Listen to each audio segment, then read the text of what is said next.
قلت لكم من الاول ما تعشموناش، والله العظيم قلت لكم ما تعشموناش لان هي مش مستاهله. احنا كنا عاملين حسابنا ان احنا هندخل دور المجموعات، هنطلع حصاله، شكرا سلام عليكم، هنروح هنكمل بقى الدوري المصري عادي بقى، ايه، اهلي وزمالك وبيراميدز وانبي وطلائع الجيش وسكك حديد اسماعيليه والايه والاكشن المعتاد المقرف اللي احنا متعودين عليه. ان احنا ما عندناش كرة في مصر. ليه ما عندناش كرة في مصر؟ هقول لك ارجع للفيديو اللي بتاع سر فشل منتخب مصر، تلاقي الفيديو موجود عندك، جايب لك القصة من 2010 لغاية دلوقتي ايه اللي حصل فيها، وما حصلش حاجة جديدة. تمام؟ فما تدورش، يعني ما تدورش. خلينا نتكلم عن الماتش، عشان الواحد يعني محروق دمه بما فيه الكفاية. اسكت يا عم عمرو. انت نزلت الشوط الاول، المفروض ان انت خدت منه اللي انت عاوزه، ان انت تبقى اجهدت لعيبه السنغال وتطلع متعادل عشان تخطف جون الشوط الثاني. تمام؟ والله قبل الماتش بيومين في برضو فيديو موجود في القناه، ارجع له الفيديو اللي هتلاقيه قبل ده على طول، وانا بقول ما ينفعش ان انا الاستحواذ بتاعي يبقى ان انا بطفش كوره، محتاج ان انا ابقى بباصي. يعني اقف ورا يا عم، اقف ورا بال 11 لعيب مفيش مشكله. بص، نزل كابتن حسام وكابتن ابراهيم والجهاز الاداري والاحتياطي كلهم وقفهم ورا، بس بصوا الكوره لبعض، ادوا الكوره لبعض، امسك الكوره، مش كل كوره تجيلك تطفشها. يعني مش معقوله 11 لاعب في منتخب مصر مش عارفين يطلعوا بهجمه واحده صح، مش عارفين يطلعوا الكوره بره نص ملعبنا. ده ايه ده؟ ايه ده يعني؟ ايه المنظر ده؟ هو ايه الشكل ده؟ عمرك ما هتنجح باجلي فوتبول، لان الناس اللي بتلعب كوره دفاعيه بيبقى عندهم حاجه يقولوها في الهجوم. يعني اي حد بيلعب دفاعي، اي فريق في العالم بيلعب دفاعي بيبقى عنده حاجه يعرف يقولها في هجومه، وهو بيهاجم بيعرف يقول حاجه كده الناس تشوفها تتبسط بيها. يعني ريال مدريد مع انشيلوتي تلعب كوره زباله، بس عارف ان هو ساعه ما هياخد الكوره فلان هيباصي لفلان هيشوط هتيجي جون. لكن انت ايه اللي انت بتعمله ده؟ انت بتطفش 90 دقيقه، انت بتطفش في الكوره، ما بتبصوش لبعض، مش لاقيين بعض، خايفين تايهين. وبرضه عشان الناس ما تقولش ما انت كنت بتشكر في كابتن حسام وبتشكر في مش عارف مين، انا ما زلت عند رايي ان كابتن حسام حسن يكمل لكاس العالم. احمد زي الحاج احمد، والله العظيم خساره فلوس على الفاضي، لان انت كمنتخب مصر ده والله العظيم ما هيشوف خير غير لما المنظومه ينتهي منها الفساد. يعني هي منظومه فاسده من ساسها لراسها بكل الانديه اللي فيها، مفيش نادي عدل.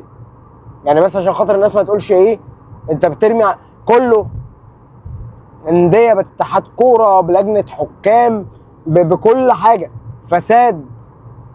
فساد ليوم الفساد، مفيش حاجه عادله، منظومه ما فيهاش حاجه عادله، لعيبه بتاخد ملايين، والله مستواهم ما يجيب لعيبه الدورات الرمضانيه. يعني شوفوا رمضان جاي اهو، وفي كام بطوله كده بتبقى ايه بتتذاع وبتاع وبتبقى معروفه، وبيشوفوا شكل وكواليتي اللعيبه اللي فيها، وانت هتعرف ان انت لا عندك لعيبه في اهلي ولا في زمالك ولا في بيراميدز. يا راجل ده بيراميدز عنده مهاجم اسمه فيستون مايلي، لو جبت مهاجمين الدوري المصري كلهم حطيتهم قصاده هو احسن، بمصطفى محمد الربع محترف. الاهلي كان عنده واحد اسمه اسامه ابو علي في دوله، يعني اسامه ابو علي ده جاي من دوله تعداد سكانها كلهم على بعض ما يكملوش 4 مليون بني ادم، وجه لعب معاك موسم ولا موسم ونص بقى هداف الدوري عادي، يلا 23 جون.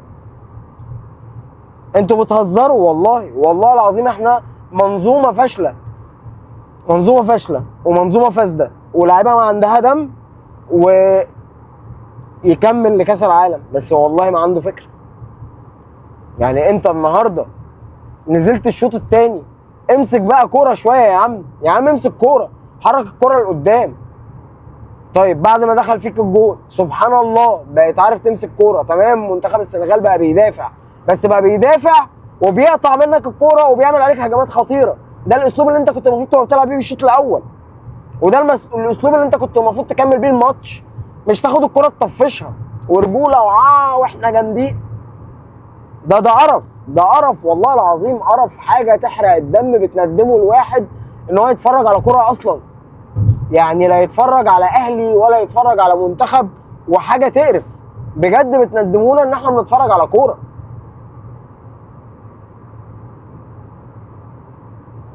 منتخب وكوره في مصر طول ما اتحاد الكوره الحالي موجود والله ما هنشوف خير. طول المنظومه الاعلاميه المطبلاتيه، من اكبر اسم لاتخن اسم لاصغر اسم فيهم، ما فيهم واحد لا بيفهم ولا عنده ضمير، وكلهم افاقين، بلاش نقول الكلمه التانيه. منظومه الطبله عمال على بعضه، ما هو فلان صاحب فلان حبيب فلان، وفلان بيطلع معايا في البرنامج وبياخد نص تذكره، وفلان بيسفرني معاه مش عارف فين، وفلان بيطلعني فين، واسلام سعد بيجيب لي البدله، واسلام مش عارف مين بيعمل لي ايه، وكلها ماشيه افراح وحفلات وايفنتات وافتتاحات مطاعم. منظومه فاسده. واكبر فساد بقى في المنظومه دي هو ان محمد صلاح معاه شرط الكابتن. والله العظيم والله العظيم كل الناس اللي تعرفني من يوم يا محمد يا صلاح ما خدت شرط الكابتن، انا قلت المنتخب ده عمره ما هتقوم له عقومه وعمره ما هيشوف خير غير لما محمد صلاح يبطل كوره او حد تاني غيره يبقى الكابتن، لان هو لا عنده شخصيه كابتن منتخب مصر. يعني احنا بنحاول ان احنا ايه في كلامنا نجمل المواضيع شويه، يعني احنا بنحاول نجمل المواضيع شويه، اللي هو معلش خلاص بقى موقف وعدى. بيجي ربنا كل مره يثبتها لك، ان يقول لك لا، هي طول ما هي ماشيه ظلم، وطول ما هي ماشيه حرام، وطول ما هي ماشيه مصالح، وطول ما هي ماشيه سبوبه، وطول ما هي ماشيه كوسه، لا يا حبيبي عمرك ما هتبقى كويس. تبقى كويس بأمارة ايه وليه؟ انت احسن من الناس التانية في ايه يعني؟ انت بتعرف تدعي وبتصلي وهم ما بيعرفوش يعني؟ ولا انت عندك ايه زياده؟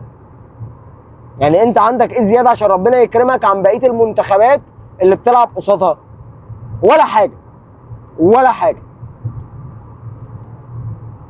انت عندك فساد، عندك فساد وعندك ظلم وعندك نصب على اولياء الامور عشان خاطر تضحكوا على العيال ان انتوا تلعبوهم كوره، وشغل اكاديميات، وكل واحد ما يسواش حاجه ومش فاهم حاجه بيعمل له اكاديميه، ووكلاء اللاعبين بياخدوا فلوس عشان يطلعوا اللعيبه للانديه الكبيره.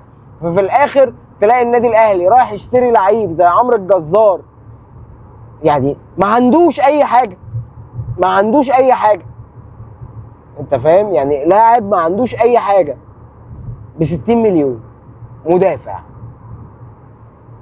واحد زي حمدي فتحي يبقى بيتشرط عليك.